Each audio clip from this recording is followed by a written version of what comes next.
Võin öelda, et ma olen 16 aastat oma elust töötanud panganduses, et sellised inimesed siin väga palju ei näe. Ja ma tahakski julgustada inimesi, et teid oleks siin rohkem. Ja ma tahaksin tänada kõiki inimesi, kes siin täna on siia tulnud, sest teie olete tõesti vabad inimesed. Aitäh. Aga see pole kõik. Et olen oma elus pikalt mõelnud selle peale, et kust me oleme tulnud ja kuhu me läheme eestlastena.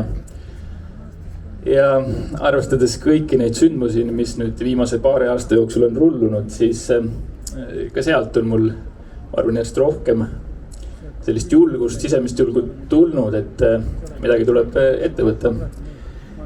Ja ma soovitaksin teil kõikidel oma tuttavatega rääkida, et kõik see, mis me täna siin teeme, see on ikkagi meie kõigi heaolu nimel. Ja heaolu ei seisne ainult selles, et me saame igal aastal Euroopa Liidust riigieelarvesse 1,3 miljardit eurot, vaid heaolu on milleski enamas. Sisemises vabaduses, enesekindluses, aususes, austuses, elu vastu. See oli võib-olla peamine sõnum, et tunnetaksite, et te kõik olete juba nii-öelda koduõppel olnud väga tublid. Te teate paljusid aspekte, milles me praegusel hetkel oleme.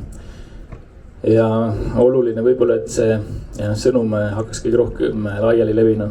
Ja mis mind viimasel aastal on hästi häirinud see, et Eesti valitsuse tasandil, et tõesti, et meil on oma riigi valitsus, me ei ole okupeeritud Nõukogude Liidu poolt, meil on Eesti Vabariigi valitsus, eestlased on valitsuses, see on väga hea.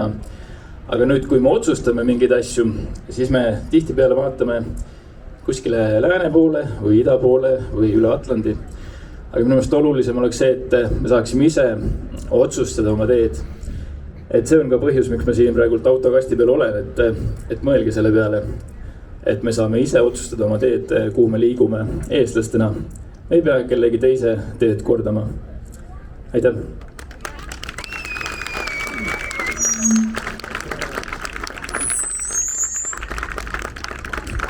Suured tänud, Rait! Ja järgmisena kutsun siia järgmise kõneleja, jälle rahva hulgast, nagu meil oli lubatud, koosolek on selleks, et rahvas saab südamest rääkida, mis tal öelda on. Palun, ta tutvustab ennast ise ja ütleb info otseallikast.